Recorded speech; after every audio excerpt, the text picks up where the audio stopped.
Good morning, Luke Jones here, and another beautiful morning along the Exe Estuary down here in Exeter. Such a magical part of the world. I count myself as being very lucky to live down here. So, kind of got on my soapbox yesterday about the importance of lead generation. Going to kind of continue along with that theme because with now less than 30 business days, I should say, before the end of the year, and certainly only around, gosh, what is it, like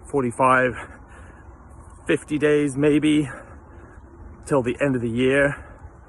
It's really, really important to take a long, hard, and maybe cold look at where you are with your business, because if you don't end your year really purposefully and really strong, guess what? You're just gonna coast into the new year without a real plan. You're not gonna have firm goals, and you know what's gonna happen? Nothing. Same old, same old. So my advice for you, if you're watching and if you're an estate agent who runs your own business, or for that matter, if you're just an independent business owner, it doesn't even matter if you're not in an estate agency, you've got to have a plan. And so what does that look like? What does your plan look like for the new year? What does it look like at the end of this time next year? What does your business look like? How many homes have you sold? How many families have you helped? How many problems have you solved? So a good place to start is to look at how you've done so far this year. What was your goal? How many sales did you need to have in order to get that gross commission income? How many appointments did you need to set? How many contacts did you need to have in your database?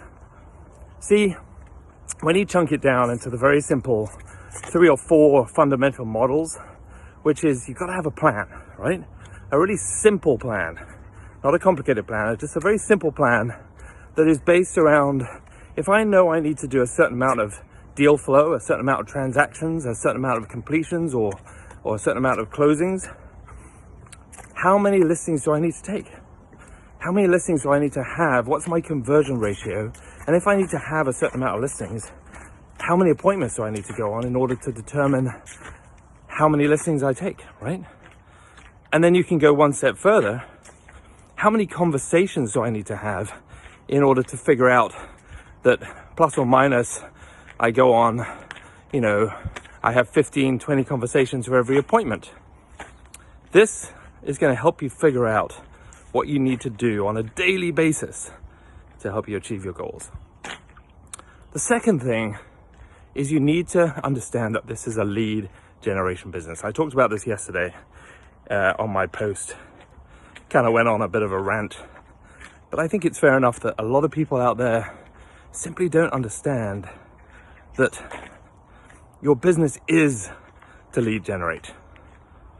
Your business is to go out there and have conversations with people, because without that, you don't really have a business. So how do you make a plan for that? What does that look like? So again, it's kind of a maths equation, really. In order to have, a certain amount of deals closed per year, you're going to need to have a certain amount of people in your database. So what does that number look like? And you can figure it out. Again, it's maths. And you can figure out that if you contact those people on a consistent basis and you do the follow-up and you provide value, then all of a sudden you're going to get those appointments. So that is a plan in of itself, the lead generation plan. And then the third thing, when you're looking at the plan for how to create a really sustainable, robust business, is to understand that you've got to have a budget. You've got to have a budget, right? A budget that's very clear about, you don't want to overspend. Sometimes you've got to be confident about double downing and spending in the right places. Sometimes you got to cut back. You got to understand that having gross commission income come in, that's not your money to spend, my friend.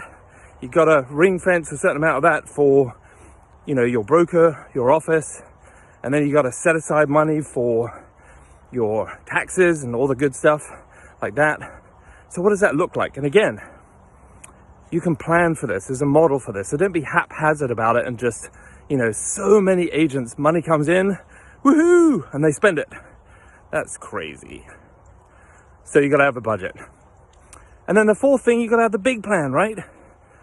You got to have the big plan. You got to visualize, what does your business look like in a year's time? What does it look like in 5 years' time?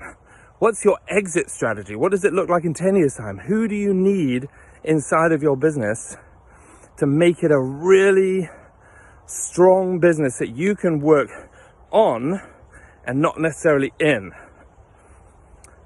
So my contention is that in this last 25, 30 days of the year, work your face off for sure. Like, go out there and get as many listings as possible, because the listings that you set now, this is going to be your Q1 closings, right? This is going to be your closings in March or April if you're in the UK. If you're in the US, obviously things happen a little faster.